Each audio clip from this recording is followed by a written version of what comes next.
하나님 말씀 예레미야 44장 11절에서 19절까지 말씀 교독하겠습니다. 예레미야 44장 11절에서 19절입니다. 오늘은 7월 24일 토요일 아침입니다. 7월 24일자 본문 예레미야 44장 11절에서 19절입니다. 구약성경 1124쪽입니다. 기도합니다. 그러므로 만군의 여호와 이스라엘의 하나님께서 이와 같이 말씀하시니라. 보라, 내가 얼굴을 너희에게로 향하여 환난을 내리고 온 유다를 끊어버릴 것이며, 내가 또 애굽 땅에 머물러 살기로 고집하고 그리로 들어간 유다의 남은 자들을 처단하리니 그들이 다 멸망하여 애굽 땅에서 엎드려질 것이라. 그들이 칼과 기근에 망하되 낮은 자로부터 높은 자까지 칼과 기근에 죽어서 저주와 놀램과 조롱과 수치의 대상이 되리라. 내가 예루살렘을 벌한 것 같이 애굽 땅에 사는 자들을 칼과 기근과 전염병으로 벌하리니, 애굽 땅에 들어가서 거기에 머물려 살려는 유다의 남은 자 중에 피하거나 살아남아 수원대로 돌아와서 살고자 하여 유다 땅에 돌아올 자가 없을 것이라. 도망치는 자들 외에는 돌아올 자가 없으리라 하셨느니라. 그리하여 자기 아내들이 다른 신들에게 분향하는 줄을 아는 모든 남자와 곁에 섰던 모든 여인, 곧 애굽 땅 바드로스에 사는 모든 백성의 큰 무리가 예레미야에게 대답하여 이르되, 내가 여호와의 이름으로 우리에게 하는 말을 우리가 듣지 아니하고 우리 입에서 낸 모든 말을 반드시 실행하여 우리가 본래 하던 것, 곧 우리와 우리 선조와 우리 왕들과 우리 고관들이 유다 성읍들과 예루살렘 거리에서 하던 대로 하늘의 여왕에게 분향하고 그 앞에 전제를 드리리라. 그때에는 우리가 먹을 것이 풍부하며 복을 받고 재난을 당하지 아니하였더니, 우리가 하늘의 여왕에게 분향하고 그 앞에 전제 드리던 것을 피한 후부터는 모든 것이 궁핍하고 칼과 기근의 멸망을 당하였느니라 하며, 여인들은 이르되, 우리가 하늘의 여왕에게 분향하고 그 앞에 전제를 드릴 때에 어찌 우리 남편의 허락이 없이 그의 형상과 같은 과자를 만들어 놓고 전제를 드렸느냐 하는지라. 아멘.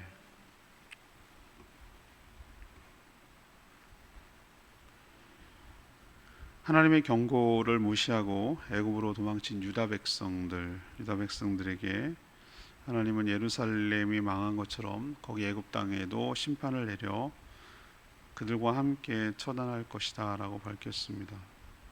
이런 하나님의 경고에도 불구하고 유다 백성들은 뭐라고 대답하냐면, 자신들의 선조와 왕과 고관들이 해왔던 대로 하늘의 여왕에게 분향하고 제사를 드리겠노라고 그렇게 말하는 겁니다. 한술 더 떠서 오히려 하늘의 여왕을 섬길 때 섬기기를 중단했기 때문에 이런 어려움이 찾아온 것이라고 말하는 내용이 오늘 내용입니다. 오늘 질문은 유다의 폐역은 어떻게 드러납니까? 유다 백성의 폐역한 모습은 어떻게 드러났냐는 것이죠. 이게 질문입니다. 먼저 11절에서 14절까지 말씀, 하나님의 경고를 무시하고 불순종하는 것으로 나타납니다. 이스라엘 역사를 쭉 해서 여호수아 쭉 살펴보면은 여러분도 다 한 번씩 다뤄서 깨달으시겠지만, 시종일관 어쩌면 그렇게 하나님에 대한 배은망덕하고 반역과 불순종을 일삼는지 모르겠어요. 그런 역사로 다 얼룩져서 내려와 있어요. 지금 그들의 입장은 어떤 형편이죠? 그토록 처참하게 그들이 믿고 있던 예루살렘 성전, 성벽 다 허물어졌어요. 자기 왕도 죽고 다윗 왕가도 끊어지고 끌려가고 벌써 3차례 걸쳐서 포로로 잡혀가고, 또 그 나라마저 그달의 총독을 세우는데 또 암살돼가지고 거기서 쫓겨나가지고 무서워서 도망쳐서 지금 애굽 땅까지 와 있는 상황이에요. 여러분 기가 막히지 않습니까? 집안이 완전 풍비박살 나가지고 호롤단신 몇 명 남은 사람하고 저 남의 땅에 가가지고 그렇게 낯선 땅에 가가지고 지금 더부살이 하고 있는 그런 형편이라 이 말입니다. 그 느낌 아시겠죠? 그런 지경에도 불구하고, 그런 상황에도 불구하고 하나님의 경고를 들을 생각을 안 하는 거예요. 처음에는요, 예레미야 선지자에게 기도를 부탁하고 마치 그대로 뭐 싫든 좋든 다 순종할 것처럼 말하더니 자신들의 계획, 자신들이 계획과 다른 말씀을 하자 무시하는 거예요. 무시하고 결국 자기 뜻대로 애굽에 있는, 제가 삼각주 평야 오른쪽에 있는 그 이스라엘과 가까운 성읍이라고 하죠. 다바네스라는 성읍으로 다 도망쳤어요. 물론 거기만 있는 건 아니고 가만 보니까 이미 이런저런 이유로 애굽 땅에 흩어져서 살아가고 있는 사람들이 한둘이 아니었어. 거기서 출애굽을 해서 하나님이 건져주시는데 다시 되돌아가는 거예요. 이 어이없는 짓을 하는 거죠. 거기로 가면 왜 갔을까요? 바벨론 군대로부터 안전할 것이다. 그리고 거기선 빌어먹어도 먹을 건 있다. 뭐 이런 지긋지긋하다. 전쟁과 굶주림이 지긋지긋하다. 그러면서 자기 생각대로 그렇게 착각하고 글로 간 것이죠. 근데 이들은 하나님의 능력이 어디까지 미칠 수 있는지 생각하지 못했어요. 하나님은 이들이 도망친 곳까지 바벨론을 끌어들여서 예루살렘을 벌한 것처럼 망하게 하겠다 이렇게 경고하고 있어요. 이들 때문에 애국까지, 물론 그들이 없어도 애국을 심판하시겠지만 이들 때문에 애국까지 하나님의 심판을 받아서 하나님이 재앙 내리는 3종 세트, 칼과 기근과 전염병으로 죽게 생긴 것이죠. 뒤늦게 이것을 깨닫고 다시 유다로 가려고 해도 이미 늦었어요. 이것이 바로 하나님께 대해 패역한 모습이고 결과이기도 했습니다. 하나님을 피한들 어디로 가겠습니까? 하나님의 영역이 안 미치는 데가 어디 있습니까? 다 손바닥 안에 놓는 거죠. 애국 가면 하나님이 영향을 안 미칩니까? 이들이 이토록 하나님에 대해서 무지하고 어리석다는 거, 그리고 얼마나 고집이 센지 그렇게 얘기를 해도 꿈쩍도 안 하고 자기 생각대로 하는 이들의 모습을 보면서 왜 저렇게 사냐라고 말하기 이전에 나에게도 이런 모습이 있는지를 살펴야 되는 것이에요. 이 얘기는 재미난 얘기 하라고 이 얘기를 들려주는 게 아니에요. 우리들도 하나님의 경고를 그렇게 얘기를 하고, 그렇게 하면 안 된다라고 얘기를 하고, 그렇게 살면 하나님께서 심판 내린다고 얘기를 하는데도 불구하고 그냥 흘려듣고 꿈쩍도 안 하고 자기 생각대로 하고 자기 고집대로 하고 자기 계획대로 하는 모습이 우리에게도 있다면 이스라엘 백성들처럼 똑같이 패역한 자들이고 그 패역한 대가를 치를 것이라는 것을 우리가 분명히 알고 깨달아야 될 줄로 믿습니다. 두 번째 패역한 모습은 뭔가? 15절에서 17절까지 말씀이에요. 이 뿌리 깊은 우상 숭배를 버리지 못하는 것, 이게 바로 패역한 모습이에요. 하나님이 예레미야 선지자를 통해 경고를 전하자 유다 백성들은 더 이상 여호와의 이름으로 말하는 당신의 말을 듣지 않겠다 이렇게 선언하는 거예요. 이제 듣지 않겠다는 거예요. 당신이 하지 말라는 거죠. 그리고 이들은 자신의 입으로 맹세한 대로 하늘의 여왕에다가 분향하며 제사를 드리겠다라고 아주 대놓고 반발하는 거예요. 여기서 처음 등장하는 것처럼 보이지만 이게 전에부터 섬겨왔던 거예요. 알고 봤더니 하늘의 여왕이 뭔가 학자들마다 의견이 분분해요. 근데 아수르 그리고 바벨론 강대국이잖아요. 센 나라가 섬기는 신이니까 뭐가 달라도 다를 거다. 이렇게 생각하는 거예요. 사대주의 같은 생각이죠. 그래서 이 바벨론에 섬겼던 이스타르라는 신이었는데 가나안에 들어와서 이름이 바뀌어서 아스타롯은 들어보셨잖아요. 이스타르가 아스타롯, 자기네 발음을 음찰했기 때문에 아스타롯이 바로 그거예요. 풍요를 가져온다는 여신이잖아요. 풍요를 가져온 여신. 하늘이 왜 여왕이라고 그랬을까? 이들은요 천문학에서 나왔기 때문에 별자리 별점을 치는 그런 우상이었어요. 이들이 생각할 때 하늘의 뭔가 변화에 따라서 천기, 그러니까 비가 내리고 가뭄이 들고 태풍이 불고 뭐 이런 일들이나, 그러니까 자기들이 거기에 직접적인 영향을 받는, 무지하니까 바람과 바다와 뭐 모든 것을 창조하신 하나님을 보지 않으니까 제주 사람들처럼 바람신을 섬기잖아요. 영등할망, 영등신이 얼마나 많이 센지 모릅니다, 여러분. 영등국 가면은 칠머리 당국하고 영등 가보세요. 전 비전트리 보면 그거 꼭 데려가거든요. 샤머니즘이 제주에 얼마나 뿌리 깊게 계승되고 전승되는지를 거기 가서 보여줘요. 보름 동안 14일 동안 하는 그 굿이에요. 정월 대보름 동안 해서 거기 가면은 그게 거기가 대표적으로 보존돼서 거기를 해놓은 거고요. 지금 전수관도 얼마나 크게 했는지 몰라요. 그게 한두 군데가 아니라 엄청나게 많이 있는 거예요. 제주 곳곳에. 바람신을 섬긴다니까요. 그 왜 그 바람신을 섬길까라고 한번 생각을 해봤어요. 바람이 제주에 영향을 가장 크게 미치니까. 그래서 지붕도 낮아야 되고 배도 뒤집히고, 보세요. 제일 영향이 크잖아요. 그러니까 그 신을 섬기는 거예요. 그들에게 가장 영향을 미치는 게 뭘까라고 생각해요. 그들은 어리석게도 하늘과 땅과 별과 하늘의 별과 달과 해와 이 모든 것들을 만드신 하나님을 모르고 그것들이 뭔가 자신들에게 뭐 날씨나 여러 가지 것들을 영향을 준다고 생각을 하는 거예요. 그래서 하늘의 여왕을 섬기는 거예요. 근데 이게 지금 여기 애굽에 와서 섬기는 게 아니었어요. 제가 이게 충격이에요. 하나님 왜 심판을 내리는지 여기서 유추할 수 있어요. 이들은 오래전부터 이 하늘의 왕을 섬기고 있었어요. 그러니까 뼛속 깊이 이게 이들이 대대로 내려왔다는 거예요. 17절에 보면 그걸 알 수 있어요. 자기들이 자신들의 선조와, 그리고 이게 얼마나 광범위하게 위부터 아래까지 섬겼는지를 여기서 볼 수 있어요. 왕들과 고관들과 유다 성읍은 물론, 유다 성읍뿐만 아니라 예루살렘에서도 곳곳에, 그러니까 전방위적으로 전체가 다 그렇게 이 하늘의 왕을 섬겨왔던 것이. 그러면서 우리는 본래 하던 대로 계속 여기 와서도 하늘의 여왕을 섬기겠노라고, 그렇게 지금 예레미야한테 고집부리며 말하는 거예요. 이거는 하나님께 그렇게 얘기하는 것이죠. 이들의 우상 숭배가 하루아침에 일어난 일이 아니라 얼마나 뿌리 깊으며 광범위하게 만연된 일인지를 알 수가 있어요. 이 어리석은 인간들은 이 우상 숭배 때문에 하나님의 심판을 받아 망했음에도 불구하고 여전히 그것을 깨닫지 못하고 그렇게 쫄딱 망했는데도 불구하고, 보세요. 미신 좋아하고 굿 좋아하고 그래서 쫄딱 망했는데도 이걸 다시 일으켜 보겠노라고 또 점치러 다니고 굿하러 다닌 거랑 똑같다 이 말이에요.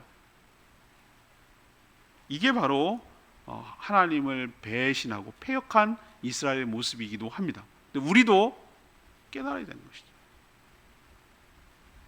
하나님의 징계와 심판을 받았음에도 불구하고 그걸 똑같이 따라하고 그것을 경고를 무시하고 망했는데도 또 여전히 그런 어려움을 겪었는데도 불구하고 또 반복한다면 이 사람들 욕할 게 하나도 없어요. 우리가 바로 그런 모습이니까.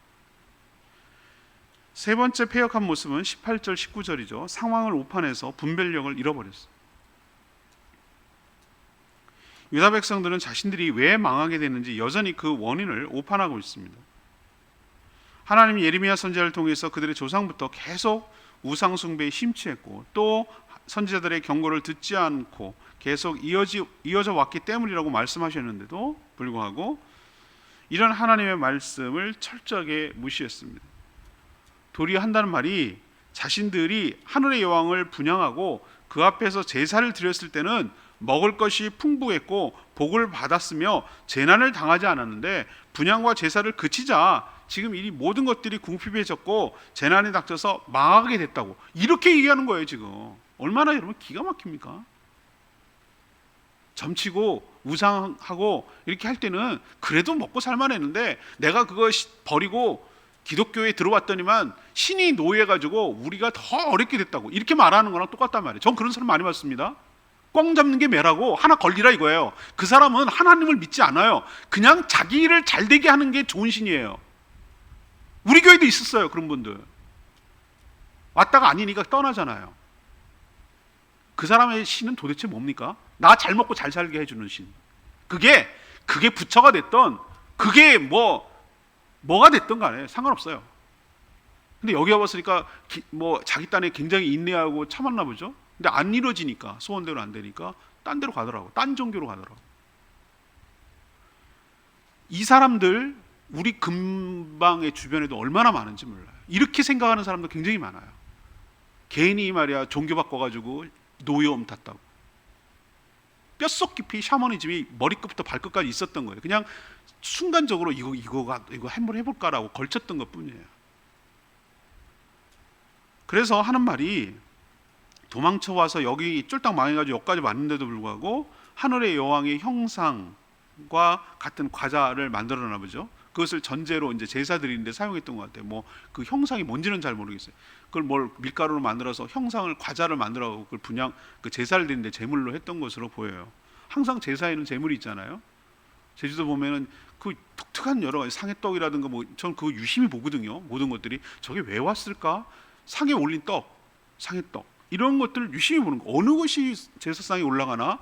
저건 왜 저렇게 나왔을까? 저걸 올리는 의미는 뭘까? 이런 것에 대해서 제가 유심히 봅니다. 왜? 그 안에 심성을 파악을 해야 되기 때문에. 그 제주의 문화를 이해하고 왜 저 사람들이 저렇게 할 수밖에 없었을까? 왜 저렇게 할 건가? 그걸 이해를 해야 이분들을 이해하니까. 이들은 신의 형상, 하늘의 여왕이라고 하는 신의 형상을 만들어서 제물로 드렸어요. 얼마나 뼛속 깊이 숭상하는지를 여기서 보여주잖아요.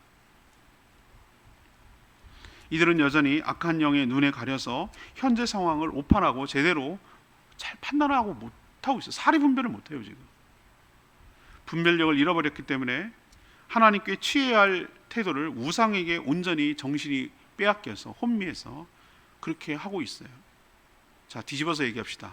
하나님이 이렇게 반응하고 나오는 이 유다 백성들을 어떻게 여러분 하시겠습니까? 예루살렘이 망해서 쫓겨와서 애굽에서 도망쳐까지 와가지고 거기서 하늘의 여왕을 섬기겠노라고 이렇게 바른 말을 해줘도 이런 말을 하는 이들을 어떻게 여러분 하시겠습니까? 그 뒤에도 얘기하겠지만 칼과 기근과 전염병으로 치리라. 도망치는 자는 살겠지만 그러지 못한 자는 다시 고국으로 돌아가지 못하고 여기서 죽으리라. 우리 삶의 결과는 내 선택의 결과예요. 누구도 탓할 거 없어요.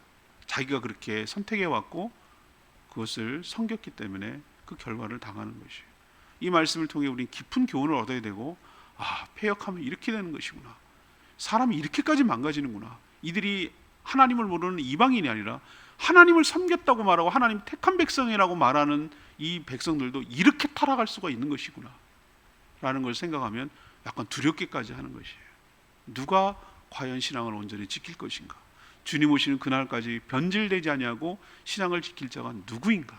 이거 생각하면 참 쉽지 문제가 아니에요. 두려워요. 오늘 17절 말씀이 저는 레바의 말씀입니다. 우리 입에서 낸 모든 말을 반드시 실행하여 우리가 본래 하던 것 곧 우리와 우리 선조와 우리 왕들과 우리 고관들이 유다 성읍들과 예루살렘 거리에서 하는 대로 하늘의 여왕에게 분향하고 그 앞에 전제를 드리리라. 그때에는 우리가 먹을 것이 풍부하며 복을 받고 재난을 당하지 아니하였더니. 지금 예레미야 선지자가 얘기했을 때 반발하는 유다 백성들의 말이에요. 이스라엘 백성들의 우상 숭배가 얼마나 오래되어 온 관행이었는지, 또 얼마나 많은 곳에서 광범위하게 일어났는지, 또 얼마나 많은 사람들이 이 일에 동참했는지 이 말에서 알 수가 있어요. 이들은 하늘의 해와 달과 별을 지으신 하나님이 아니라 실체도 없는 피조물을 섬기고 있는 거예요. 그리고 하는 말이 하늘의 여왕을 섬길 때는 좋았는데 그걸 그치자 이렇게 망하게 됐다라고 이런 식으로 말하고 있는 거예요. 정말 기가 차죠. 우리도 어설프게 신앙생활하고 하나님의 말씀과 하나님을 온전히 믿지 못하면 이렇게 될 수 있다라는 걸 제가 앞에서 말씀드렸잖아요. 정말 인격적인 하나님을 믿고 만나고 우리가 사랑하고 섬기고 그분이 부정할 수 없을 만큼 체험을 할 때 이렇게 되지 않지, 개인이 관념적으로 믿고 어설프게 믿고 얼치기처럼 걸쳐 있고 그냥 신용하고 척하고 이렇게 되면 힘들고 어렵고 오면은 이런 식의 모습이 나오는 거예요. 개인이 바꿨어, 종교 바꿔가지고 우리 집안 망했어, 되는 일이 없어, 이렇게 일이 꼬이는 게 그것 때문일 거야, 이런 식으로 말하는 자들이 나온다 이 말이에요. 여러분들 말씀 꽉 붙드시고 살아계신 하나님을 체험하고 말씀 가운데 순종하고 오늘 말씀을 통해 교훈을 얻는, 처음부터 제대로 믿고 끝까지 제대로 믿는 저와 여러분 되기를 소망합니다. 회역한 모습 오늘 세 가지 얘기했어요. 하나님의 경고를 무시하고 불순종하는 모습, 그 다음에 뿌리 깊은 우상 숭배를 여전히 버리지 못하는 모습, 지금 이렇게 됐는데도 그것이 어떤 이유인지 상황을 오판하고 분별력을 완전히 잃어버리는 모습, 이게 하나님께 대들고 패역할 때 나타나는 현상이에요. 오늘도 두렵고 떨리는 마음으로 말씀을 잘 듣게 되기를 소원합니다. 하나님 말씀 들고 기도하기 전 464장 찬양집 464장 부르고 기도하도록 하겠습니다. 464장입니다.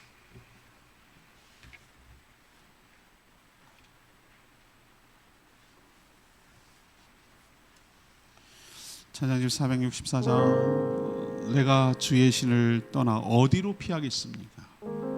애굽이면 피할 수 있겠습니까? 아니잖아요. 예. 오늘 말씀 생각하며 이 찬양 부르겠습니다.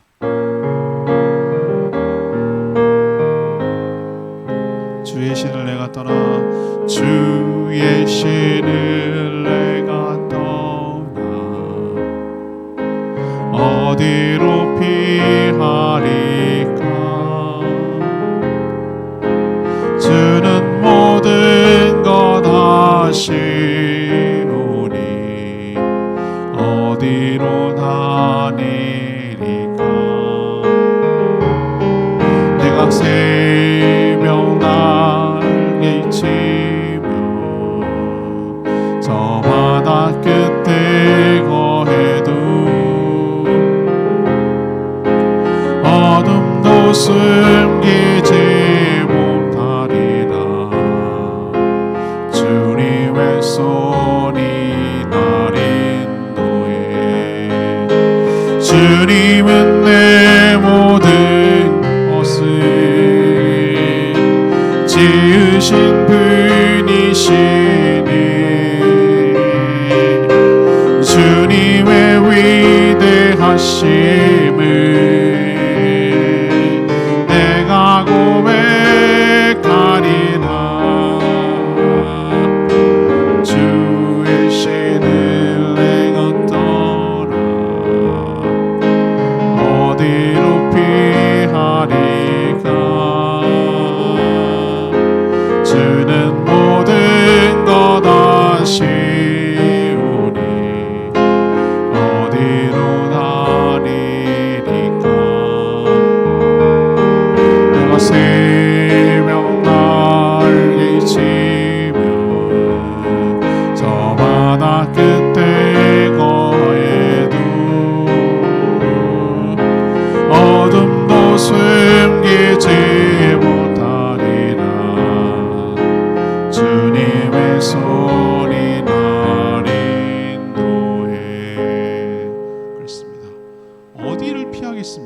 어디로 도망가겠습니까? 하나님의 손이 미치지 않는 곳이 어디입니까? 애굽은 하나님이 없습니까? 거기도 피한다고 피했지만 바벨론에서 망할 것입니다. 하나님께 피하는 것이 가장 안전한 피난처인 줄 믿습니다. 하나님이 보호해 주십니다. 상황과 조건이 아니라 하나님 우리의 피난처가 되십니다. 하나님께 불순종하고 패역할 때 어떠한 모습이 나타나는지, 유다 백성들을 보면서 뭐라고 말하기 전에 나도 그런 모습이 없지 살피고 두렵고 떨리는 마음으로 신앙생활을 온전히 해야 되겠다는 결단과 각오를 하고, 하나님 그렇게 살 수 있게 해달라고 하나님께 은혜를 구하지 않으면 우리도 얼마든지 이렇게 타락하고 변질될 수 있다는 거 여러분 기억하시고, 두렵고 떨리는 마음으로 신앙생활하는 저와 여러분 되게 해달라고 주여 외치며 기도합니다. 주여 하나님, 주의 신을 내가 떠나 어디로 피하리까? 주는 모든 것 아시오니 어디로 다니리까? 내가 새벽 날개 치며 저 바다 끝에 거해도 어둠도 숨기지 못하리라. 주님의 손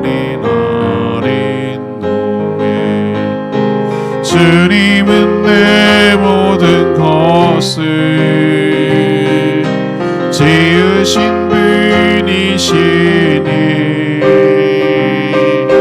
주님의 위대하심을